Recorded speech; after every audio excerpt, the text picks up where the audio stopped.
¿Qué tal? ¿Cómo están? Bienvenidos a sabes.cl, el diario digital del Gran Concepción. Aquí estamos nuevamente con un interesante entrevistado. Hoy vamos a hablar de, de historia. Cuando uno habla de historia, la gente cree que es pasado. Yo creo que es presente. Yo creo que siempre es presente. Pero bueno, vamos a hablar de historia, vamos a hablar de relaciones internacionales, vamos a hablar de corrupción probablemente eh, y algunas teorías que se dijeron hace mucho tiempo atrás, pero que son muy representativas de lo que está pasando. Ya va a entenderme usted mejor.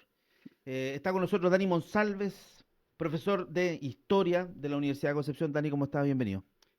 Buenas, don Hugo Varela, muchas gracias por la invitación y felicitaciones a Sabes por este espacio. Dani Monsalves Araneda, él es profesor de Historia, ya lo dije, es doctor en Historia de la Universidad Católica de Valparaíso. Ha trabajado en varias casas de estudios, en la Santo Tomás, en la Católica aquí, en la Santísima, en la UB también, pero hoy es profesor asociado del Departamento de Historia de la Universidad de Concepción. ¿Se define como un libre pensador usted, don Dani, o no? Así es, señor. Un libre pensador, un agnóstico no creyente. Usted se define en Twitter, que es muy activo en redes sociales, como simplemente un profesor del departamento de historia, lo más importante, papá, ¿no es cierto? Aquí Mm, opino por mí. Y frecuentemente lo estamos viendo ahí, sus opiniones son muy entretenidas. gracias. Partamos hablando de lo que pasa en nuestro país. ¿Es la corrupción, desde su perspectiva, la línea base de la acción política en Chile hoy por hoy? Si tomamos en consideración eh, lo que se comenta, lo que se difunde todos los días por las noticias, indudablemente que sí, po. La corrupción que yo pienso que ha estado siempre presente en Chile y en América Latina, hablemoslo de esa manera, hoy en día en nuestro país como que ya se ha hecho más visible. Eh, y yo pienso que en buena medida es positivo que todos esos actos de corrupción se conozcan, se investiguen y eventualmente también se castigue aquello. El tema está en que cuando uno aprecia o ve qué se puede hacer de parte de la autoridad sobre la corrupción, ahí entran las grandes preguntas y las dudas. Y lo que uno ve es que hay mucho discurso, generalmente para las cámaras, para las luces, y poca acción como para castigar o penalizar fundamentalmente, aquellos actos de corrupción que tienen que ver con las personas de cuello blanco y corbata o que detentan un poder importante en nuestro país. ¿Es la corrupción, y yo sé que ya me respondió un poco la pregunta, pero quiero que profundicemos en eso? ¿Es la corrupción un tema reciente en Chile o históricamente en Chile ha habido corrupción y todos quienes ostentan el poder, la clase dirigente, siempre han sido corruptos? Y lo que pasa es que antes no lo sabíamos. No, pero a ver, eh, vamos al siglo XIX nomás, Ya, pues. Por perfecto. ejemplo, 1800, a ver. hagamos un poco de, entre comillas, de historia, para no hablar de lo más reciente. ¿Qué pasaba, por ejemplo, con las prácticas de cohecho, Con el cierto? voto. Con el voto, el famoso, entre comillas, acarreo, cómo operaba en los procesos electorales, el patrón de fondo llevaba a sus trabajadores inquilinos para que votaran por un determinado candidato.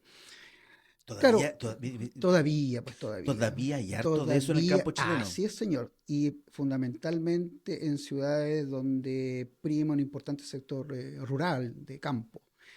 Entonces, por lo tanto, en esos tiempos o en esa época, claro, se hablaba de malos manejos. No se habla de corrupción, claro. Claro, el concepto de corrupción como que no estaba, pero indudablemente que eso ha estado siempre presente. Ahora, yo pienso que una de las cosas que en los últimos años ha prevalecido es, claro, el tema de la denuncia.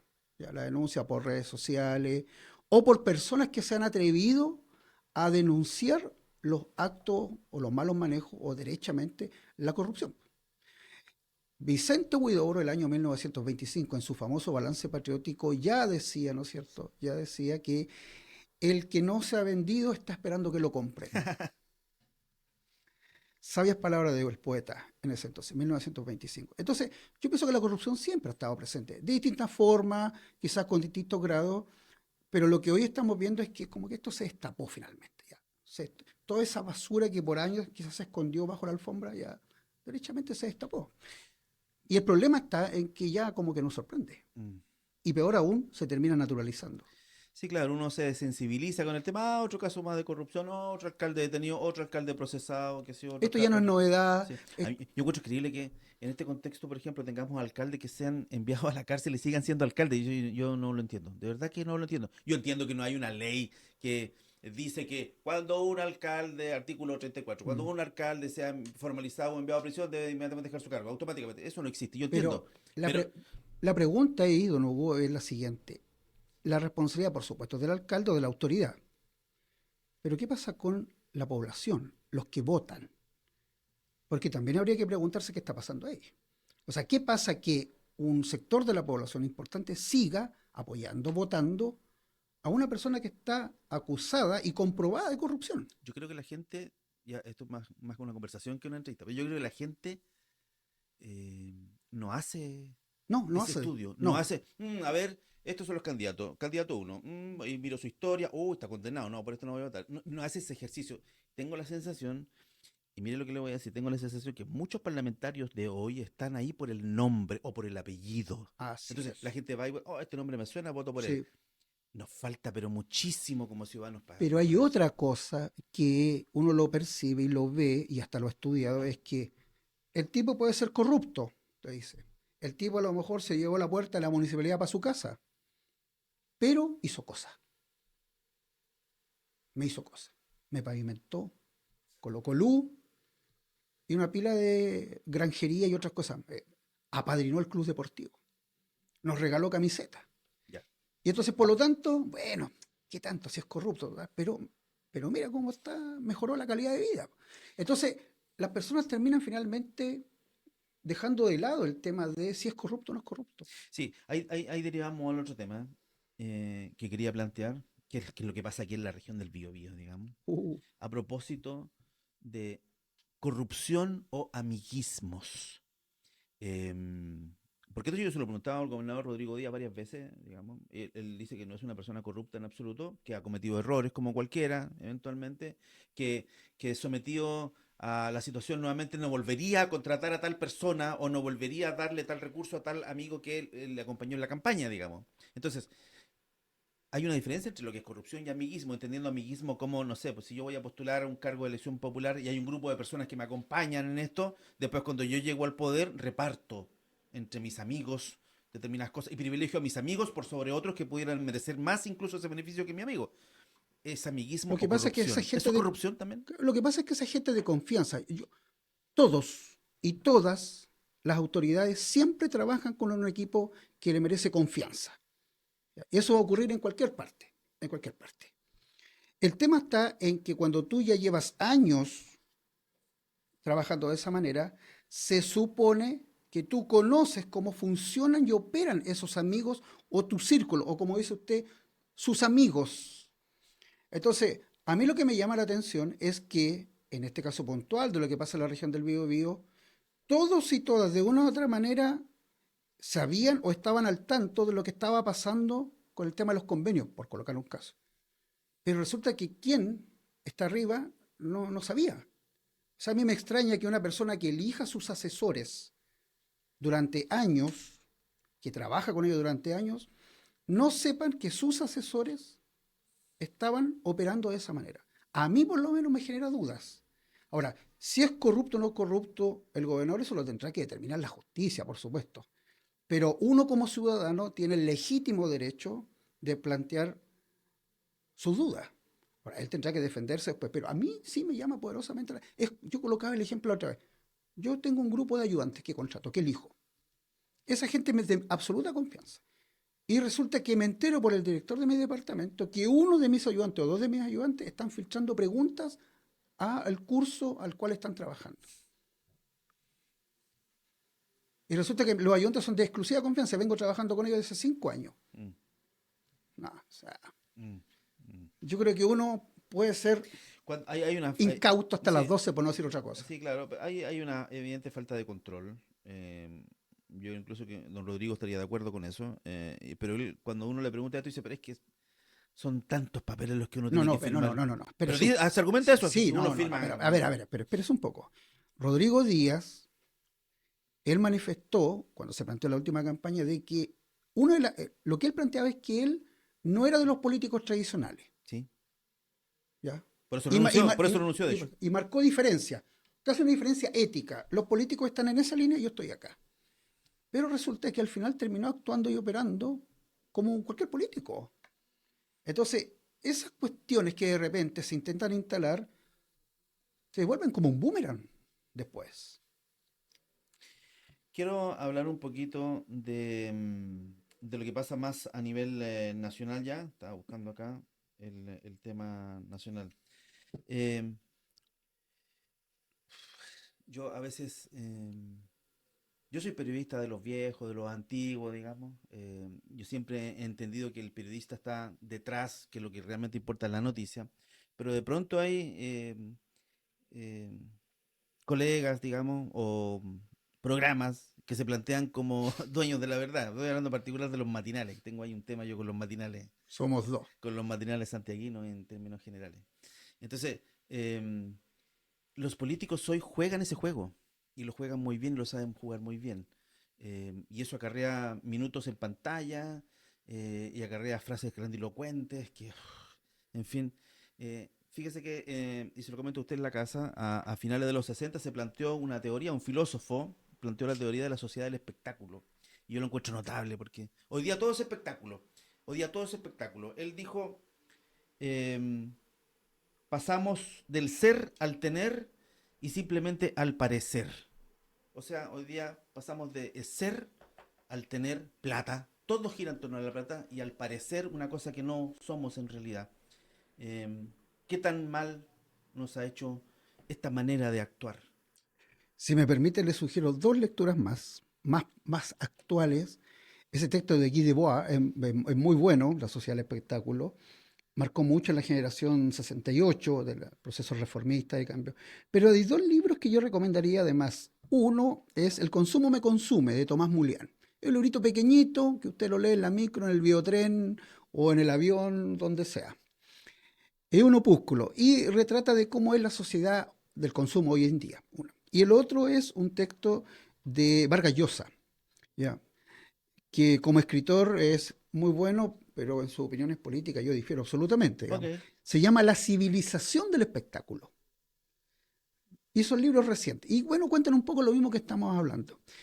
A propósito de lo que usted dice, yo me imagino que usted se ha percatado por qué todos los presidentes, todos, van a los matinales y prefieren ir a conversar con los conductores de matinales.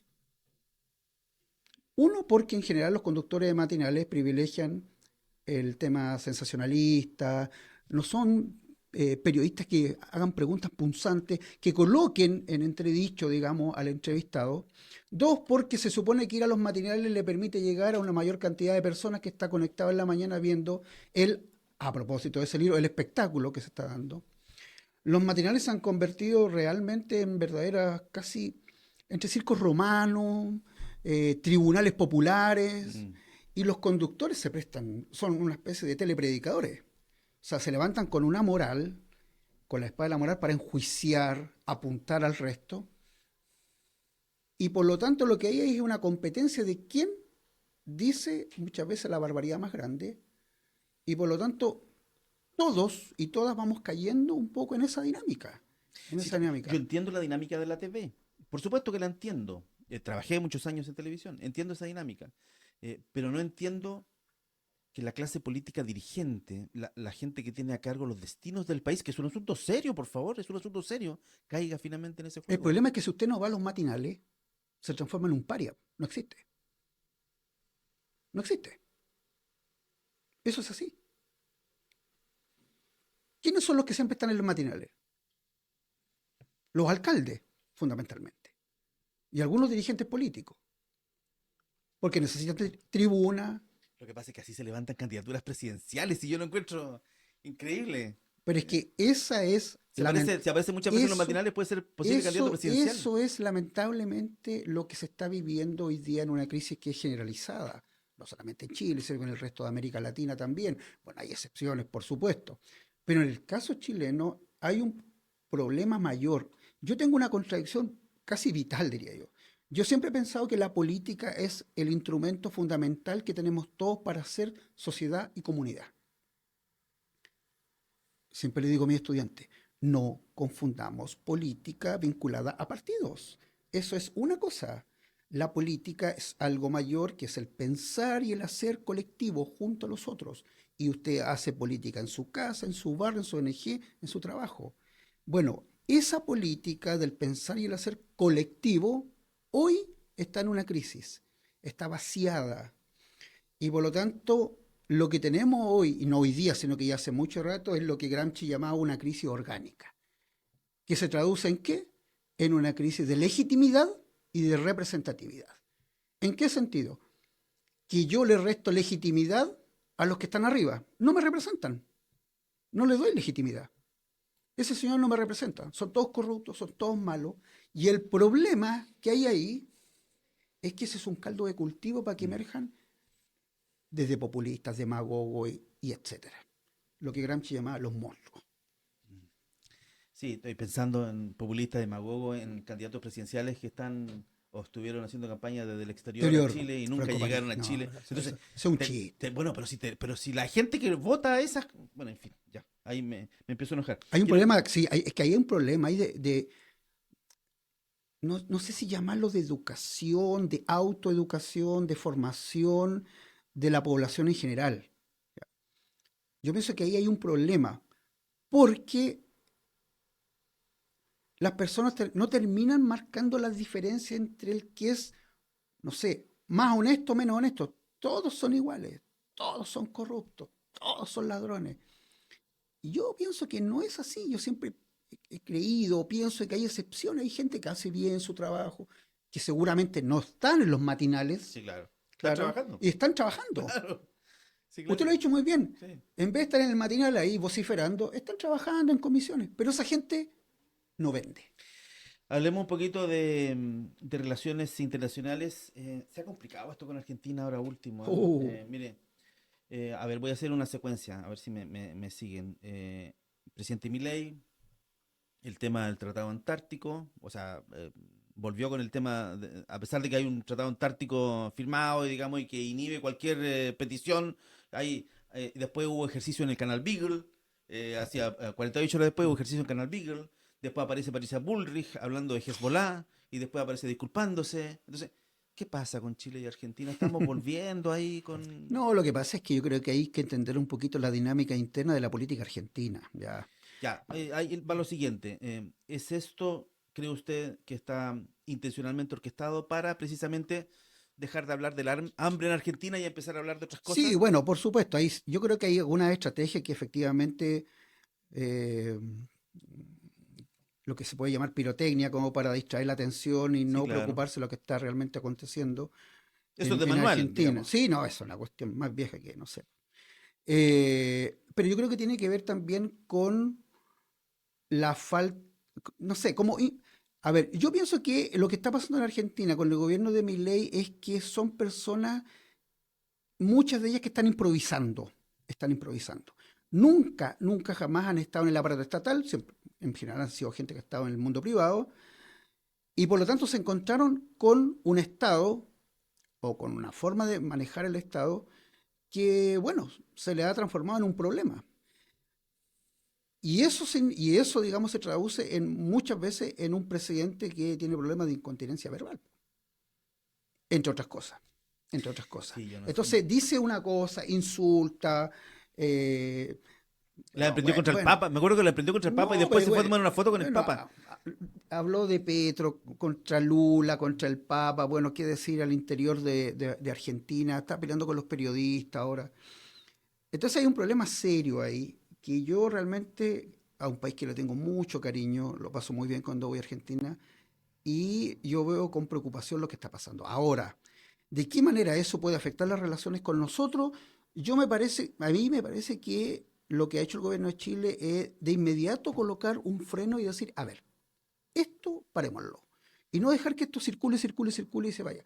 Me parece que la actitud que tuvo tanto el presidente como la ministra Toá Sí.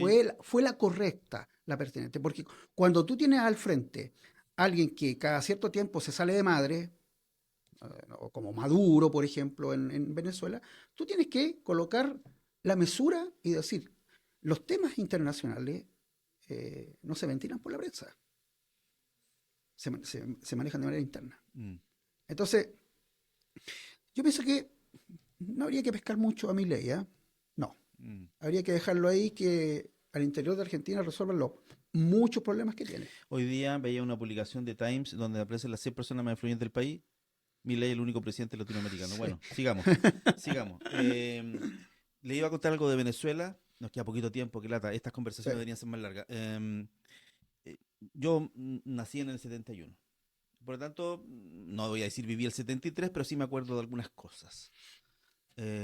Recuerdo, y es muy personal lo que voy a decir, recuerdo en mi casa, de noche, lloviendo, recuerdo movimientos extraños en la casa, desesperación, gente gritando, recuerdo un tío que se fue, Mm. y lo veo yo que se va, se sube a una camioneta que lo pasó a buscar y se fue de noche. Yo en ese entonces era un niño y no entendía mucho, lo vine a entender después de grande y cuando llegaban cartas desde Venezuela. Muchos, miles de chilenos exiliados se fueron a Venezuela. Así es. Venezuela nos recibió a muchos Así es. exiliados. Mira cómo estamos hoy. A ver, lo de Venezuela da para una clase incluso, o un curso. Eh, Permítame que me extienda un poquitito.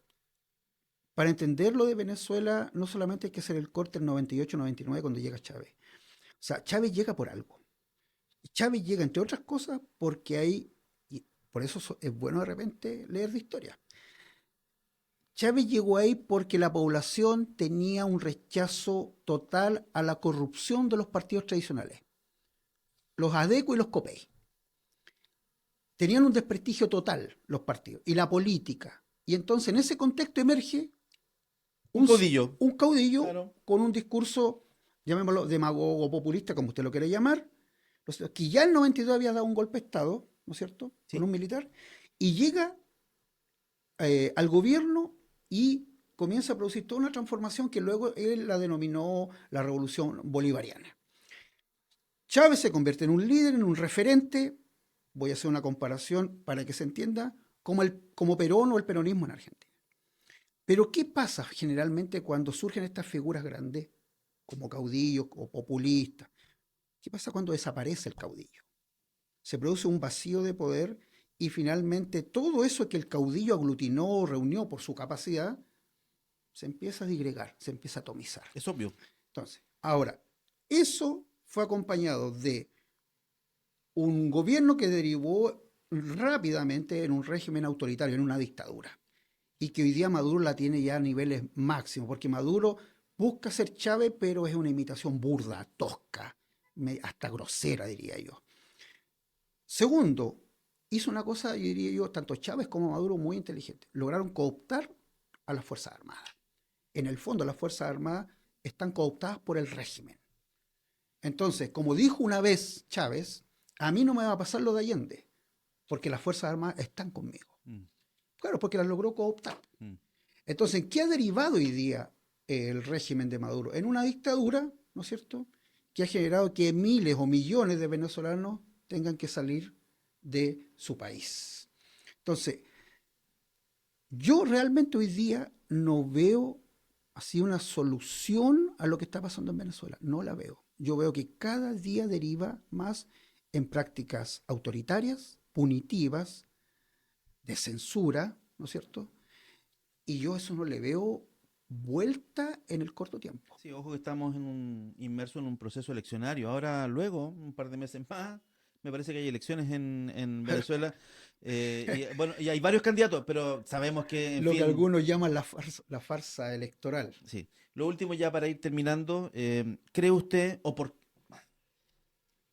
lo que pasa es que fue desmentido esto, pero ¿Cree usted en la posibilidad de la presencia en América Latina, no voy a decir Chile, de organizaciones terroristas como Hezbollah, por ejemplo? No, no pienso. ¿Qué van a venir a hacer Una aquí, dice cosa usted? que puedan pasar, no sé, de repente algún, no sé, en este caso eran iraníes, creo. Sí, van a Inglaterra, claro. Pero de ahí a que nosotros estemos en el centro, como una preocupación, no sé. Yo creo que Chile es un país bonito, interesante. Hemos tenido grandes poetas, escritores, periodistas, etcétera, pero no creo que seamos el centro del mundo. Sí, Dice, el para... antecedente que tenemos en Latinoamérica es lo que pasó con la AMIA el año 94, Sí, no, 95, claro, y eso está pero un poco cerca, pero ahí sí, hay otra ahí cosa hay otra cosa con- detrás, claro. Mire, para conspiración y ese tipo de cosas, yo recomiendo los libros del periodista Carlos Vaso, mejor. Muy bien. Dani Monsalves, profesor de Historia de la Universidad de Concepción, muchas gracias por estar aquí con nosotros en Gracias a Saber.cl. usted, don Hugo, y ya sabes, por la invitación. Que esté muy bien. Nosotros nos encontramos ya la otra semana con otra interesante entrevista. Que esté muy bien. Adiós.